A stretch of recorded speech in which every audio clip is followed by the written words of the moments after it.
Instead of Roth conversions, try this strategy instead.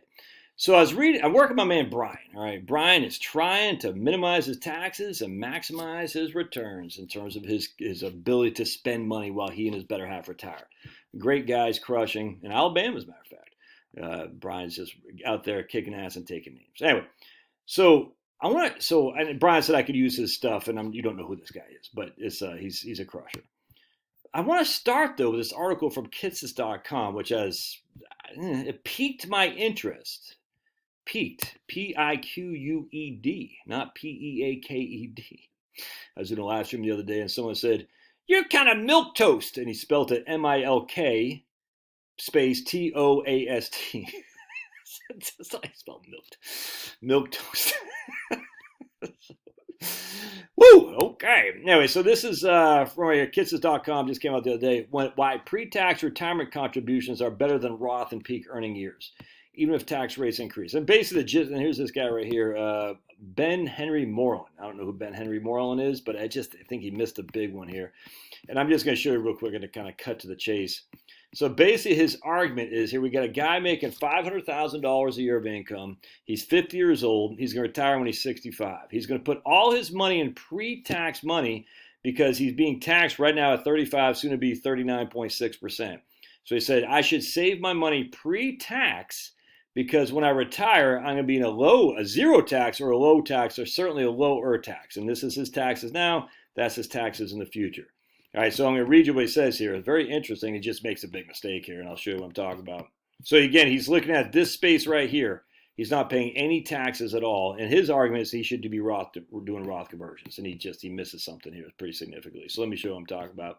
All right, so he plans on retiring at 65 and wait till 70 to claim Social Security.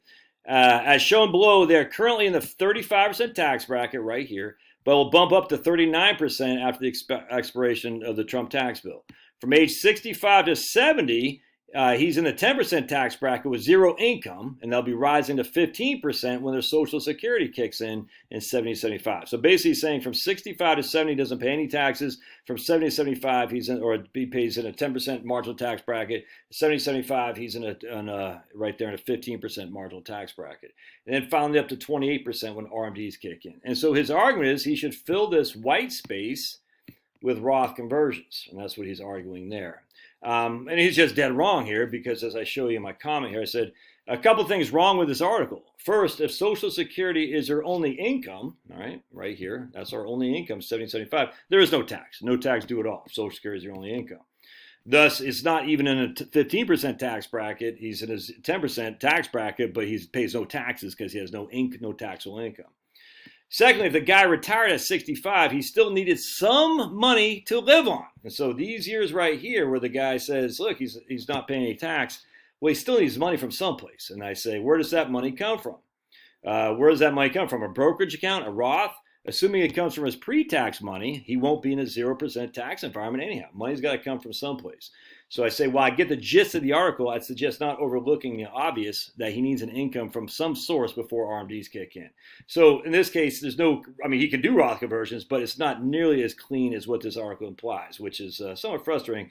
Surprised that no one else picked that up. Anyway, and no one else did. But anyways, check this out. My man Brian here, and he's got a pension. You always work with people with pensions. Well, the reason I work with this case is very interesting because many of the people I work with that have pensions, a lot of times Roth doesn't make sense, Roth conversions. My man Brian thought, hey, let's do some Roth conversions. Says, no, I'm going to show you a different way to do this instead. So check this out. He's got $91,000 between his wife is still working. So once his wife stopped working, he's getting about $5,000 a month on his military pension and VA disability. Once Social Security kicks in, he's got about $114,000, not a month, a year. All right, so he's going to basically have $9,000 a month when Social Security, his pension, and VA disability kick in. All right, but he's spending about $111,000. So he's basically breaking even on what he's spending, which includes a $10,000 a year goal, a vacay goal. Now, initially, he didn't want to do a full $10,000, only wanted to do $7,000. I said, let's up that to $10,000. All right, so we got his spending is basically even Steven his income, give or take a couple $1,000. In the interim, he doesn't have any right here. He doesn't have enough. He does not get Social Security, so he's got to deep into his portfolio, dig into his portfolio for about $100,000 to cover from when his wife retires and when he takes Social Security. So no big deal. He's got about $600,000. He's fine. All right, so he's doing fine. But I said, instead of doing, and so he was thinking, let's do some Roth conversions while my income taxes are low here. And I said, well, instead of doing that, check this out. Why don't we increase your spending in your go-go years, double it from 10,000 to 20,000, your goals that is. 20, you see what I'm saying? Let's double your go-go years expenditures. And that way, instead of doing Roth conversions, you actually have this money to take your kids to Disney World, to take your kids to Hawaii, wherever you want to go. I said, let's do that instead. Now, what you'll see is the taxes go up. Remember, the taxes before were in the low four figures. Now we got a couple in the five figures and in the high four figures still.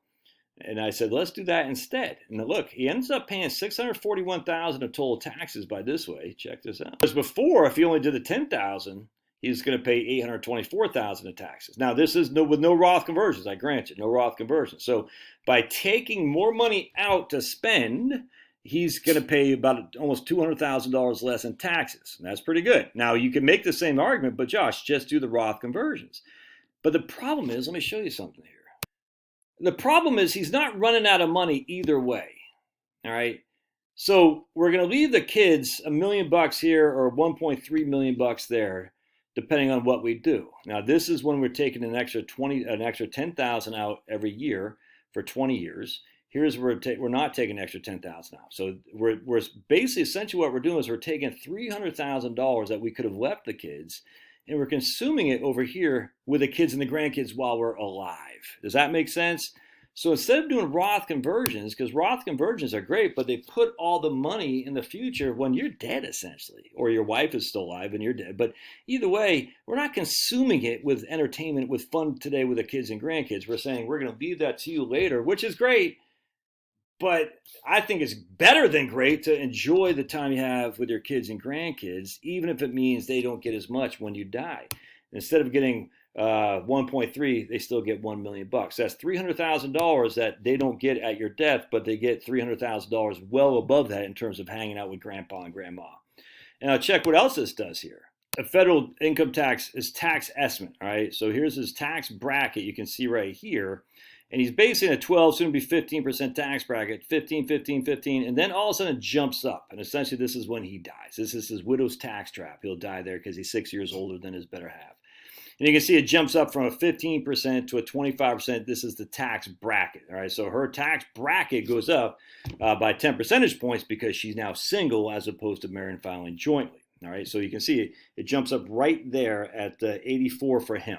That's we're going to kill him off at 84 years old. All right, so check this out. If he takes more out to enjoy it with his kids, his grandkids, and his wife, the widow's tax trap doesn't even hit right here until she is, I think she is 89 at that stage. All right, so look, so instead of being right here, we got an extra 5 years of 15%, even though he's still dead right here. He hasn't died later. It's just the fact she has less money in her required minimum distributions in which to get hit with a widow's tax trap. Because what's happening is he's pulling an extra $20,000 out a year for the next 20 years. That's extra $10,000. That's $200,000 out, which means there's less of her to inherit in IRAs, which means there's less RMDs, which means she doesn't get hit with a 25% effective marginal tax bracket until she's basically 89 years old. So we stretch the widow's tax trap out in terms of, we're just talking marginal tax rates at this stage, until she's later on. So she does. So the ability to pull more money out does a couple things. They get to enjoy it while they're both alive and married, filing jointly, and to use it with their kids, grandkids, and each other.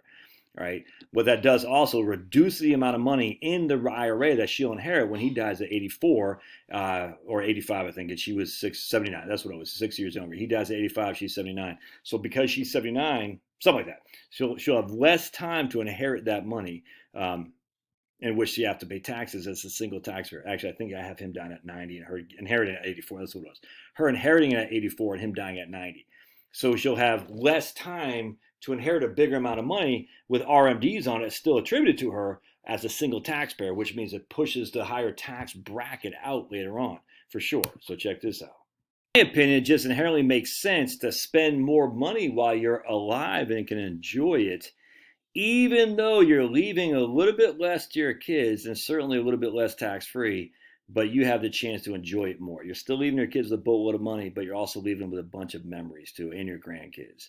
So Roth conversions make sense. if we're trying to fund our ladder or our children, our heirs, and all that. It makes sense, dude, 100%. In this case, Roth conversions don't make sense because he's still young enough to be able to spend it in his beginning part of his retirement at 60 to 65 to 70, 75. So that's my recommendation to him, and I think he approved of that for sure. And that's what I'd look at for you too. Instead of doing Roth conversions, is there a way you can spend that money and get the same benefit as a Roth conversion? Love to hear your thoughts. Don't forget to paw that like button. God bless. We'll see you.